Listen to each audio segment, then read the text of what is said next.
Izindlela ezimbalwa okwakujeziswa ngazo abantu abamnyama ababe yizigqila. Isihloko esokhuluma ngaso namhlanje. Namhlanje umhla ka-23 February 2024. Izindlela ezimbalwa okwakujeziswa ngazo abantu bakithi ababe yizigqila ngesikhathi sobandlululo. Lezi zinto ngoba ngike ngasho ngathi sizoqhubeka sikhulume ngazo kakhulu, hayi kancane. Isizathu sokwenza ukuthi sikhulume ngazo ukuthi abantu abamnyama abazi lutho ngobugqila obabhekene nabo. Baye bethande kakhulu ukukhuluma ngobugqila obabenziwa uFaro kubantwana bakwa-Israyeli. Mawufunda ey'ndabeni noma mhlambe kulezi iy'nganekwane ey'bhalwe encwadini ekuthiwa iBhayibheli. Ngisho ngamasibomu ukuthi iy'nganekwane ngoba mawungase ubuze igama nje lomuntu oyedwa owumJuda owayegcilazwe uFaro endaweni yaseGibhithe, uthi ufuna igama nje nonyaka ukuthi kwakuyinini, akulula uyithole leyo nto leyo. So thina sizokhuluma ngabantu abamnyama bakithi ababe yizigqila ngey'khathi zaphambilini.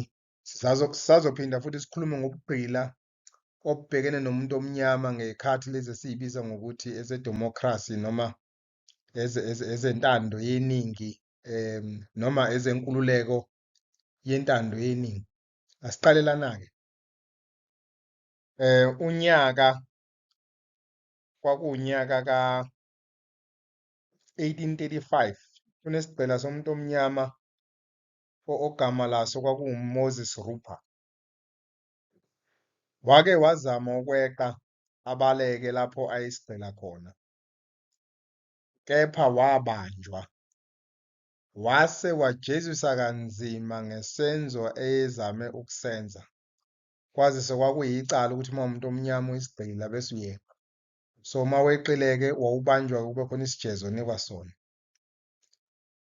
Umlando ubika ukuthi wake wazama futhi ukweqa uMoses Rupert, kepha wabanjwa. Wase ejeziswa kulo mshini lo obizwa nge-cotton screw, torturing machine. Ma echaza uMoses Rupert, mhla echaza wabeka kanje. Uthi ngabanjwa, ngaboshwa, ngabhekiswa phansi. Ngangidonswa yihashi liphenduka nami.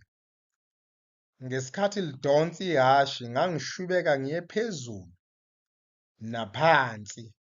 Ngibe ngiphenduka kanzima emoyeni, ngigoqozeka kulo mshini, ngiboshwe izandla ney'nyawo. So njengoba ubona la lo muntu uboshiwe izandla la, waphindwa futhi uboshwe la enyaweni, waphindwa wazoboshwa la ezandleni.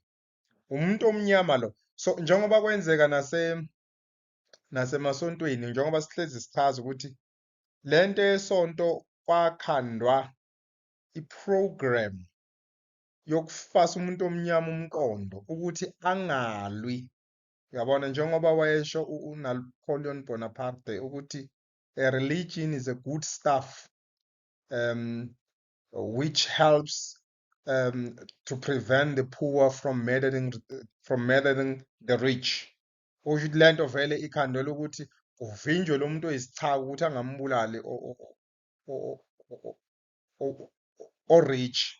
So lo wayeshaya leli hashi, ngesikhathi eshaya leli hashi lidonsa liya bese lo muntu lo aye phezulu abuye ezogoqozeka phansi, kwesinye isikhathi ashayeke kulo mshini lo, ukuthi khona okuphukayo noma khona okufahlakayo, into enganamsebenzi walutho loo nto le.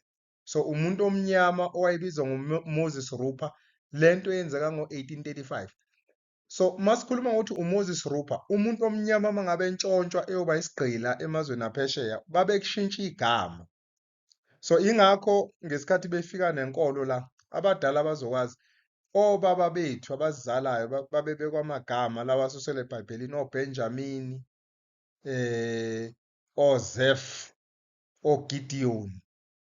oJoseph. So ngesikhathi inkolo yobuKristu ifika la nobandlululo, ngoba phela ama-Europeans afika nayo. Ngingathanda ukuhlukanisa inkolo abafika nayo nobandlululo ngoba i-package lento le ukuthi labantu abamnyama sobabhonya, sibantshontshe, sibenze igqila, sibenze wonke ushit esiwuthandayo, kodwa ukuze bengali nathi kufanele sikhanda befundise abazovimba labantu laba ukuthi bangali nathi ngokubafundisa lezi ngwanekane zamaJuda abangahlangene nazo. So umshini-ke lo owawusetshenziswa ukujezisa umuntu omnyama owayezama ukweqa wawubizwa nge-cotton screw. Sekunika unyaka u-1835 lo mfo kwakuwuMoses Rupha, kuwumuntu omnyama owayelengiswa kulo mshini lo. Asixoxe nganekwane la.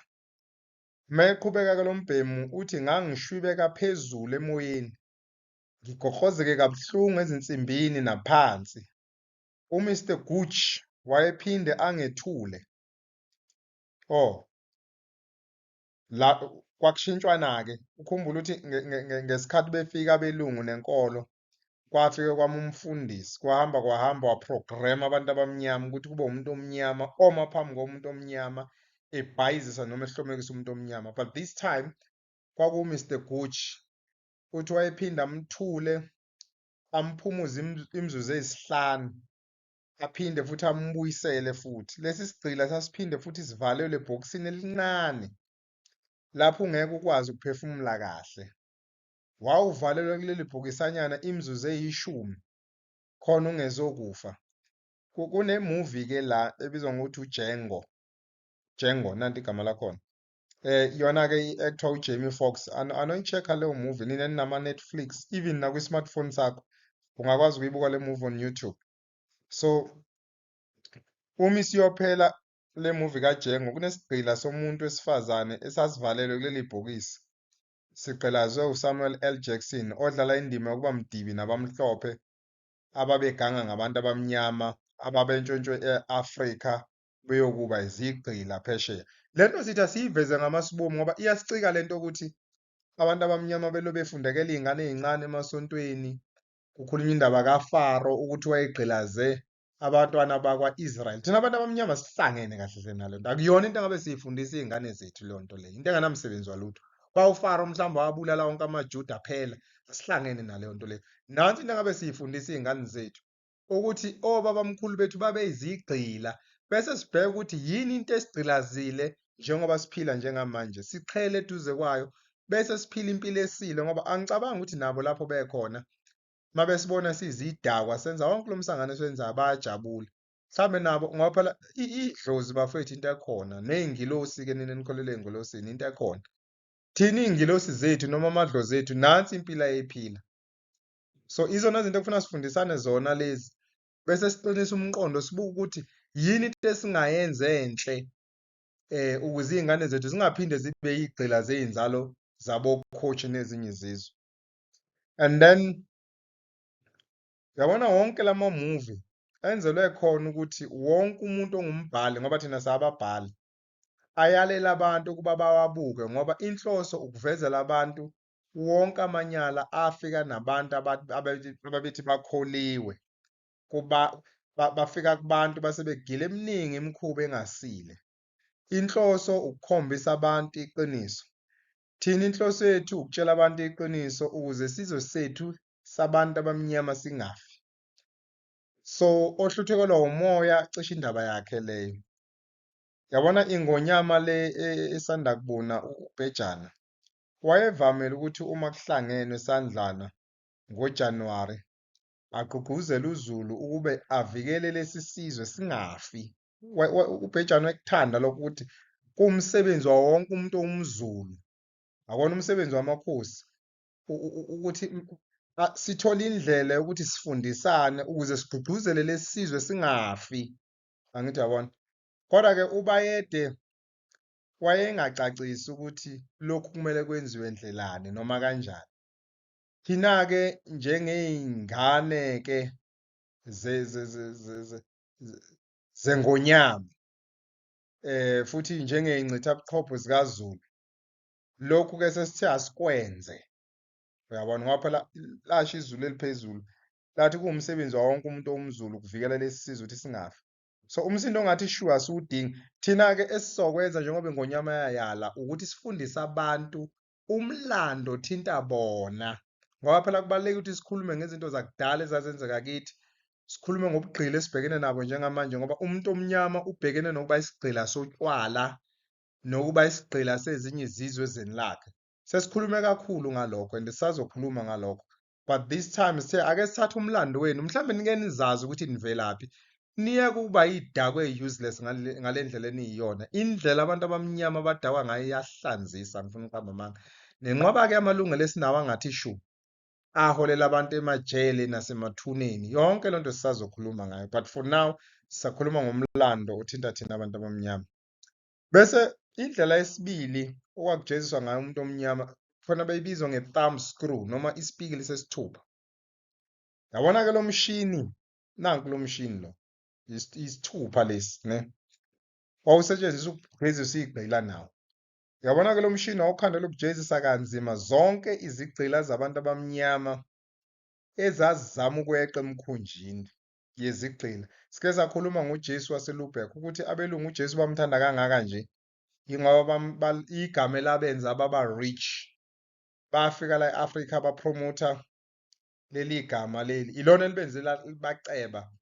Mawungakazi ubone ngoba sithi mhlawumbe uma umuntu othandayo ukwazi umlando wakho kokusiza ukuthi usubscribe kule channel le and ungawongi kakhulu amadatha into engenamsebenzi walutho ngoba vele nazi izinto okufuna uyilalele kahle kahle. So kunomkhumbi wakuthiwa Jesus of Lubeck. Sike sakhuluma ngayo ngeke ngichaze ngawo. So maweqe khona ke wawubanjwa ke. Lokhu kwakwenzeka kakhulu kulwandle olubizwa ukuthi Atlantic Ocean. Uyabona lo mshini wawusetshenziswa ukujezisa abantu abamnyama ababezama ukuhlangana ukuze bavukele umbuso futhi baphikisane nesenzo sobugqila esasenziwa kubo. Kunento anongena on Google nibhale kanje nithi Atlantic slave trade. Nithole nje umlando wenu ukuthi ngesikhathi ngoba nizwa kuthiwa abantu abamnyama bayakhulu mhlawumbe nizozwa osopolitiki mabefuna ukuvotelwa njengalabo be-ANC ukuthi i-ANC iyona yakhulula abantu. Kubalulekile ukuthi nazi sekuwumsebenzi wethu thina as historians. We are not politicians and they are telling the truth. But ngalokho asisho ukuthi abavotelwa abenzeni but it's a reality. Sokuwumsebenzi wabo ngoba ukuvotelwa mhlawumbe ufuna benze umsebenzi wabo njengokulida izwe balide ngendlela e-right ukuze abantu babathembe babavotele. But it's a reality ukuthi basikhulula vele ngo-1994. Kanjalo nezimpi ezabakhona ekaZulu kuliwa namangisi afika neBhayibheli ukuzobhayisisa abantu abamnyama. Nibhale kanje ukuthi Atlantic slave trade niyothola ukuthi abantu abamnyama babejeziswa kanjani. So i-Atlantic slave trade yaqina kakhulu ngeminyaka yama-1600 kuya kuma-1900. Nokusho ukuthi thina abantu abamnyama e-Africa, not eSouth Africa kuphela, e-Africa, the whole of Africa, sasigqilazwe njengezigqila for 400 years. I give you, kubalulekile ukuthi sinika amafiga, 400 years. Sigqilaziwe thina ezweni lethu. Yabona njengoba thina sakhululwa ebugqilini beziqhwaga zase-Europe noma zabamhlophe ngonyaka ka-1994, nokuthi sasinda kancane ukubhekana nalamanyala ababewenza kubantu abamnyama. Sasinda kancane thina abantu abamnyama. Thina esiphila njengamanje. Yabona loyo owayehola abantu ukuthi balwisane nalesi senzo wayephoqwa. Shethi isenzo sobugqila. Mawukuthi nje wena wawulisana nabelungu ukuthi abahlukane noma namaKrestu angibeke kanje ngoba phela ibona abasifika neChristianity la. Yabona nalabelungu ababa amaKrestu abafika la. Mawukuthi wawulisana nabo ukuthi baye ukuhlukumeza abantu abamnyama babekuphoqa ukuba ufake isithupha sakho kulo mshini lo. So lo mshini wawuneyindawo enezipikili ezigwazayo. Uma sesivalelwe isithupha wawunswinywa ke lo mshini ukuba usipatshaze isithupha sibe sigwazwa lezi zipikili uze kuphume amathambo kufahla ke yonke into kanzima. Inhloso kwakukufundisa isifundo loyo oqhamuke nezwi lokuthi kumele kutelekwe noma kulwisane nesenzo sokugqila. Akekho-ke owayephinde azame ngoba konke lokhu kwakwenziwa phambi kwezinye igqila futhi ziphoqiwe ukuthi zibukele khona zizofunda isifundo sokuthi umthetho kabasi kumele uhlonishwe. Yabona kwenye izincwadi noma kuma-journals eyayigcinwe inceku enguJohn Newton nowaduma kakhulu ngeculo elithi Amazing Grace, how sweet the sounds that saved a wretch like me. I once was lost, was blind, but now I see. Le nceku yabhala kwijeneli yayo ukuthi bakhona okapteni bemikhumbi engibaziyo ababesebenzisa le mishini yesithupha eyayishiya isigqila sinezinhlungu ezinzima kakhulu. Lo mkhumbi-ke bese ubizwa ngeJesus of Lubeck. Nisubscribe-ile kule channel, mhlawumbe ngicishe ngiyibonile leyo video ekhuluma ukuthi indaba kaJesu kahle kahle abelungu into abangahlanganiseli lutho nayo. Bayenza nje ukuphaphaza abantu.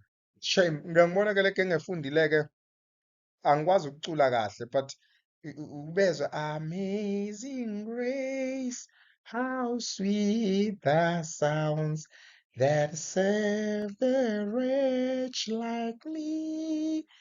I once was lost, was blind, but now, and so forth and so forth. Lelo culo lelo laqanjwa uJohn Newton owayesebenza emkhunjini ebuka isihluku noma isihluku ababesenza ngoba nawe wesingoli ngokwakhe nje lo John Newton Dean wakhona.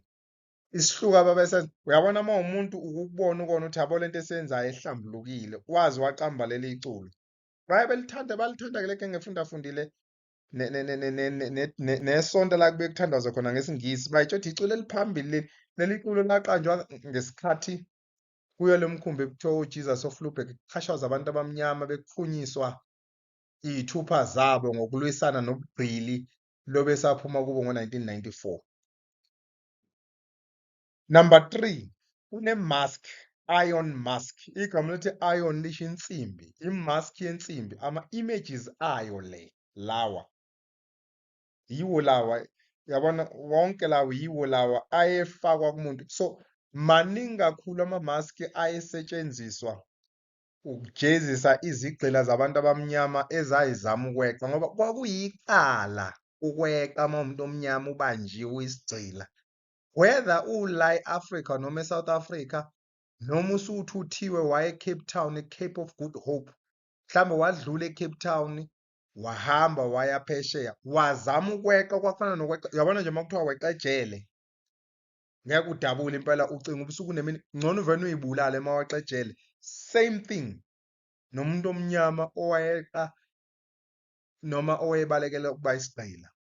So kwakusetshenziswa lama maski-ke beside ukwisithupha lesiyana ziningi phela iy'ndlela zokujezisa umuntu yabona.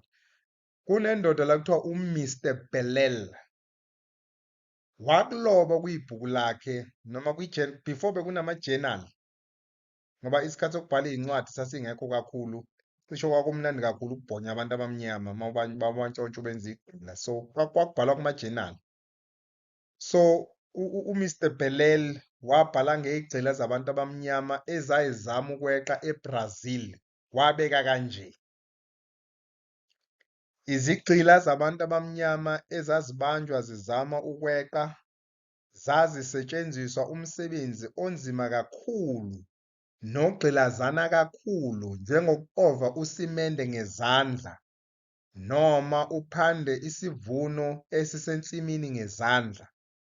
Bonke babeboshwa ngamaketango behambe beyisixuku edolobheni bephethe izibi ezinukayo zasemgwaqeni, noma babehamba ngasemgwaqeni noma emgwaqeni wedolobha benuka benjalo bephethe nezibi ezinukayo. Lolu hlobo lobugqila lalisabeka futhi lwenyanyeka kangangoba zonke izigqila zazingabe zisakucabanga nhlobo ukubaleka. Iyodwa kuphela into ezase ziyifuna ukuzibulala kuphela. So ukugxila vele mangabe uyisigxila ufuna ubaleke, ngoba phela isigxila siyashawa senziswa yonke into. Uma kukhona indoda eyisitabane ethanda ukusikhwela, ngoba phela lento yobutabane indala kahle kahle, yabo. Ungayiboni nje isixhoshiwe manje isiyilento eyiyona, indala, and abelungu babeyithanda ngale ndlela, uyabo. Beyihlaba strong igxila zabo, whether uyindoda umfazi bengenamsebenzi naleyo nto leyo. So babezama-ke ukweqa, kodwa isijezisi ababesithola beXhifizwe izithupha begqokiswa lama-mask abantu bakithi, babethi mase bebuyile bajeziswa, iyodwa kuphela into ababeyifisa ukucommit i-suicide noma ukuyibulala. Kwakuloba uMr Belela. So babezama ukuzibulala ngokuphuza kakhulu, abantu abamnyama kushuthi bakithi babezama ukuzibulala ngokuphuza kakhulu utshwala obunamandla, bedla nayo yonke into engabenza bagule ngokushesha ukuze bafe. Ngoba izigqila zazithengwa ziphinde zidayiswe futhi, abaphathi bezigqila basheshe baqaphela lokhu, base bekhanda ama-mask ensimbi anezimbobo ezincane ezikwenza ukwazi ukuphefumula kuphela. Wawukhiyelwa esiphunu ukuze ungakwazi ukuziqaqa. Wawuqaqwa uma kumele uphuze amanzi noma uthole ukudla. Ube uqashiwe ukuze ungazibulali, kwazise kumele ufukuze uphinde uthengiswe. Uma usuqede ukudla, wawukhiyelwa ngapha esiphundu bese ufukuza kanzima njengoba kwakudingeka sibe sisho futhi nesimbambamba. Izimbambamba-ke induku. Singakhohlwa ukuthi yonke lento yayenziwa abantu ababezigqaja ngokuthi bakholiwe kuJesu Kristu inkosi. Babethuthwa-ke ngomkhumbi obizwa ukuthi i-Jesus of Lubeck noma the Good Sheep Jesus. Ngeke sichaze lokhu, sinayo ividiyo ekhombisa ngokuthi igama elithi Jesu why abelungu belithanda, baqamba umkhumbi abawubiza ngoJesu waseLubeck.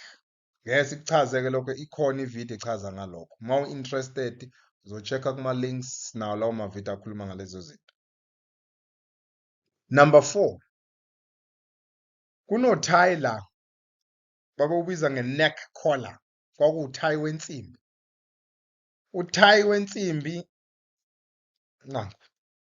so u-tie wensimbi wawukhiyelwa entanyeni yesigqila somuntu omnyama izinyanga ngezinyanga, ukukhumbuza isigqila ngesenzo saso esibi esisenzile sokweqa. Labo thayi babenenhlonzo futhi besinda kakhulu. Inhlonzo-ke kushuthi i-weight. Uma sikhuluma ngensimbi asikhulumi ngensinjanyana noma ngensimbi, insimbi impela nje ozothi uma uyifakile babe nohlonzo. Into enohlonzo-ke into enogqinsi uma usazi kahle isiZulu, yabona. So babesinda kakhulu, babecijile amakhona amaningi, ukwenza umsebenzi waseplazini ube nzima kakhulu, futhi le nsimbi yayenza ulale kanzima ebusuku. Kwakuphoqa ukuba ulale uhlezi. Kwakuthatha isikhathi esingangehora ukukhipha le nsimbi entanyeni yomuntu, kwazise kwakugcina kunamathelene uma sekuhlale isikhathi eside. Le nsimbi uma isikhishwa yayixebuka nenyama. Uyazi isizathu sokuthi sikhulume ngayo yonke lento esikhuluma ngayo sinye. Abantu bakithi abazi lutho ngomlando wabo, abafundiswanga ngomlando othinta bona. ngoba sike sachaza before ukuthi the school system yafika nama-western yayizophusha lento ebizwa kuthiwa i-white nationalism, eproducer lento ekuthiwa yi-black inferiority. Abantu abamnyama bazi lutho ngomlando wabo, and ngoba sithi sinenkululeko, si-enjoya ngempela futhi inkululeko, kunezinto engabe siyinakile esingayinakile. Uyabona obabamkhulu bethu babesempini namangisi namabhunu asifikela neBhayibheli ukuthi sithoke obabamkhulu noma amadlozi ethu siwathuke siwabize ngamadimoni bese sidumisa lokhu abasifikela nako. And nanamhlanje mawuthi uyababheka abantu abamnyama bakithi bayahlupheka kakhulu, and mawuthi ubheka la ezweni lethu eSouth Africa sinama-foreigner amaningi naphila impilo engcono kakhulu uma uwaqhathanisa nathi. Amaningi afikelayo ibiza ngama-refugees, abanye bayibiza ngama-asylum seekers ukuthi bacela ukuzobhaca la.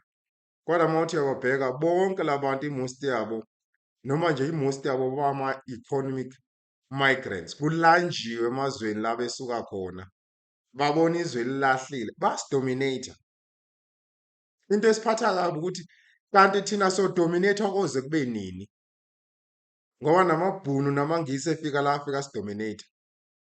Afika amandiya nawo ngo-1949 kwaliwa nawo, ngama-1940s kwaliwa nawo, nawo ayasidominate namhlanje, asesicashile sifukuzela bona ey'ndlini zabo.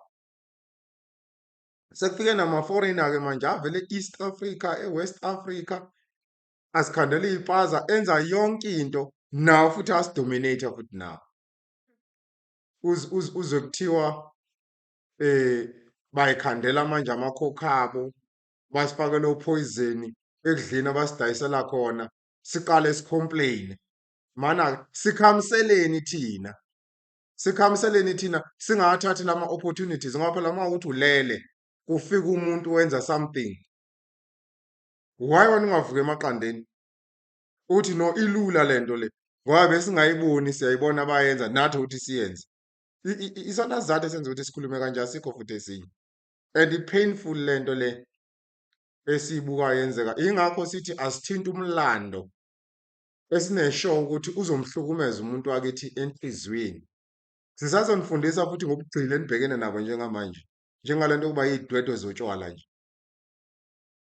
La ezweni lethu akekho bambalwa abantu, yabona uma sekuthiwa akwenziwe ama-stats, abantu abaphuzayo nabantu abangaphuzi, abantu abamnyama la ezweni lethu nakusizwe sethu samaZulu bayigqila zotshwala, bayigqila zamalungelo, ngoba amalungelo esinawo la angenamsebenzi walutho, angeke amsize ngalutho umuntu uyothi mesemdala abone ukuthi yazi ukuthi sasi-waste isikhathi ngalento le.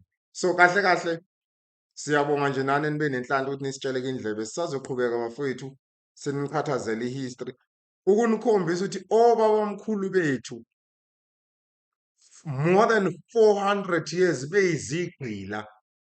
Thina asikwazi ukuhlala nje sithi si-enjoy freedom, ngoba phela mhlambe nabo lapho bekhona bayaqalaza babuke ukuthi labantu abamnyama esabashiya ngemuva baphila hlobo luni lwempilo.